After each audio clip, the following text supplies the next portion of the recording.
नहमदुहु व नुसल्ली अला रसूल करीम अम्मा बाद।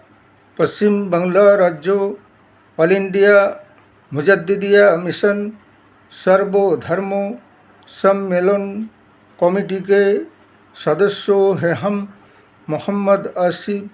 इसके अलावा सर्व भारतीय जातीय कांग्रेस नेशनल इंडिया गठबंधन पश्चिम बंगला राज्य कांग्रेस कमेटी के सदस्यों हैं हम हिंदू मुस्लिम सिख ईसाई जैन क्रिश्चन आदिवासी दलित हम सब है भाई भाई।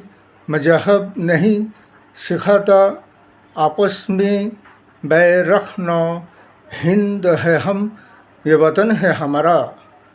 आखिरकार इलेक्शन और निर्वाचन का तारीख और डेट घोषणा हो गया है पश्चिम बंगला राज्यों के लिए। इसके अलावा इसीलिए तो कहते हैं और कहना पड़ते हैं कि बीजेपी होते सावधान, इसलिए कि ये अपने मतलब और मकसद और उसूलों के लिए किसी भी हथकंडे को अपनाने के लिए तैयार है ये।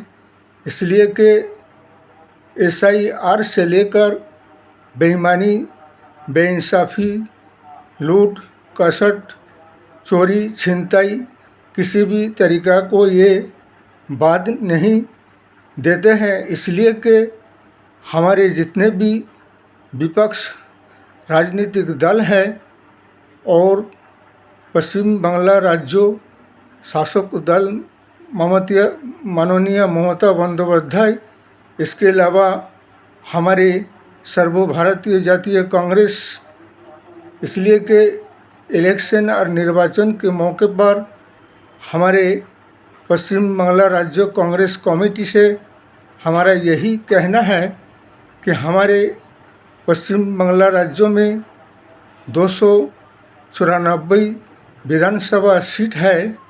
इसलिए कि हमारे कांग्रेस पार्टी अब के किसी के साथ जोट में नहीं बल्कि अकेले ही चुनाव 294 सीट में लड़ने की सिद्धांत लिया गया है। इसके अलावा हमारे हाईकमान राहुल गांधी साहेब, सोनिया गांधी साहेब, प्रियंका गांधी जो भी सिद्धांत लेगा उसी हिसाब से काम किया जाएगा और माना जाएगा।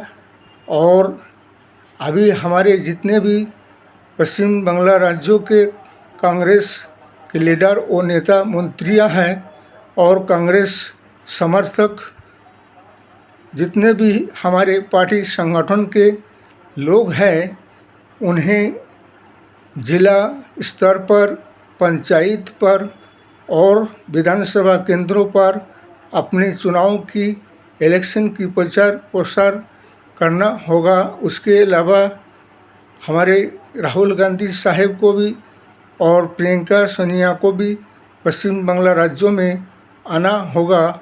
और डायलॉग से ना भाषण से बल्कि देश और समाज और राष्ट्र चलते हैं तो विकास से, विकास करके दिखाने से, ना कि विकास के नैया को डुबाने से। बल्कि अब तक 2014 से लेकर अब तक के 2026 तक के समय में ये मौजूदा शासक दल ने और बीजेपी सरकार ने विकास के नैया को डुबाया है। और इस डूबते हुए नैया को बचाने के लिए हमारे सर्वभारतीय जातीय कांग्रेस और नेशनल इंडिया है। इसलिए अब के बाद कांग्रेस का सरकार भारतवर्ष के जनगण और पश्चिम बंगला राज्यों के जनगण को भी चाहिए कि एक परिवर्तन बदलाव आए और जिन लोगों के वोटर लिस्ट से नाम को SIR के नाम पर बात किया गया है, उनके नामों को भी दोबारा वोटर लिस्ट में उठाना होगा और उन्हें भी वोट देने का अधिकार है। इसलिए कि चुनाव आयोग ने अपने मनमानी ढंग से और शासक दल के दबाव में आकर असंवैधानिक तरीक़ा से जितने भी पश्चिम बांग्ला राज्यों के जनगण जनसाधारणों का वोटर लिस्ट से नाम को हटाया गया, सिवाय मृत्यु के किसी का नाम को नहीं हटा सकते हैं।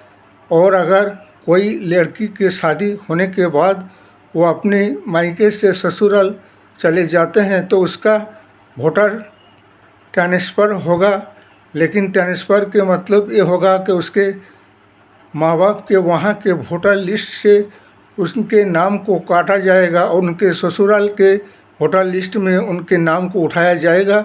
इसी तरह से बेवजह SIR के नाम पर ये बांग्लादेशी घुसपैठी के नाम पर जो कि पश्चिम बांग्ला राज्यों के बाशिंदे बंगालियों के साथ जो भी व्यवहार हो रहा है ये सरासर गलत है। इसलिए इसके लिए सारे विपक्ष और शासक दल को भी आवाज़ उठाना है और उठाना पड़ेगा और उठाते रहेंगे।